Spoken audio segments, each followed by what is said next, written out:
വാർത്തകളിലേക്ക്. ശബരിമല കൊടിമര പുനഃപ്രതിഷ്ഠയുമായി ബന്ധപ്പെട്ടുള്ള പ്രാഥമിക അന്വേഷണ റിപ്പോർട്ട് വിജിലൻസ് ഹൈക്കോടതിയിൽ സമർപ്പിച്ചു.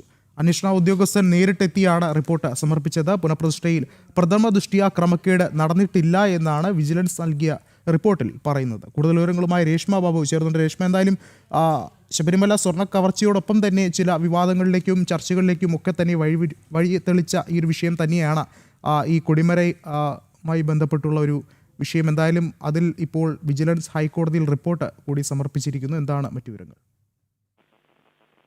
വിഷ്ണു, പ്രഥമ ദൃഷ്ട്യാ ക്രമക്കേടൊന്നും തന്നെ നടന്നിട്ടില്ലെന്നാണ് ശബരിമലയിലെ കൊടിമര പുനഃപ്രതിഷ്ഠയുമായി ബന്ധപ്പെട്ടുള്ള ദുരിതാന്വേഷണ റിപ്പോർട്ട് വിജിലൻസ് ഹൈക്കോടതി സമർപ്പിച്ചുകൊണ്ട് വ്യക്തമാക്കിയിരിക്കുന്നത്. അടച്ചിട്ട കോടതി മുറിയിലായിരുന്നു എല്ലാ നടപടികളും. മറ്റൊന്ന്, നേരത്തെ ഇതുമായി ബന്ധപ്പെട്ടുള്ള അന്വേഷണം വിജിലൻസ് പൂർത്തിയാക്കിയിരുന്നു. അതിൽ കൃത്യമായിട്ട് മൊഴികൾ രേഖപ്പെടുത്തിയിരുന്നു.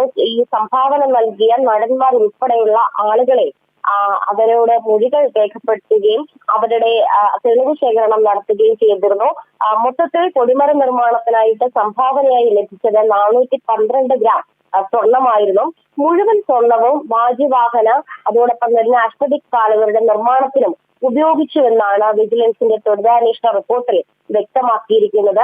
ഈ സംഭാവന നൽകിയ നടന്മാർ ഉൾപ്പെടെ 23 പേരുണ്ടായിരുന്നു. ആ 23 പേരുടെയും മൊഴികൾ രേഖപ്പെടുത്തുകയും ചെയ്തിട്ടുണ്ടെന്നാണ് വിജിലൻസിന്റെ റിപ്പോർട്ടിൽ വ്യക്തമാക്കുന്നത്. 4 പേരെ കുറിച്ചുള്ള വിശദാംശങ്ങളൊന്നും തന്നെ കണ്ടെത്താനും സാധിച്ചിട്ടില്ല. ഈ സംഭാവന സ്വർണം സ്വീകരിച്ചത് അഭിഭാഷക കമ്മീഷനായിരുന്ന അല്ലെങ്കിൽ അഭിഭാഷക കമ്മീഷണറായിരുന്ന ASP കുറുപ്പാണ്.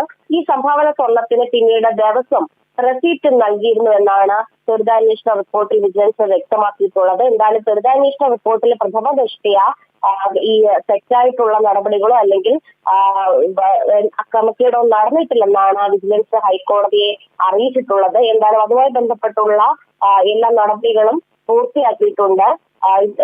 ഒരു വിശദമായിട്ടുള്ള ഉത്തരവ് ഹൈക്കോടതിയുടെ ഭാഗത്തു നിന്നും ഉണ്ടാകും. അതൊരു പക്ഷെ വൈകുന്നേരമായിരിക്കും വരിക.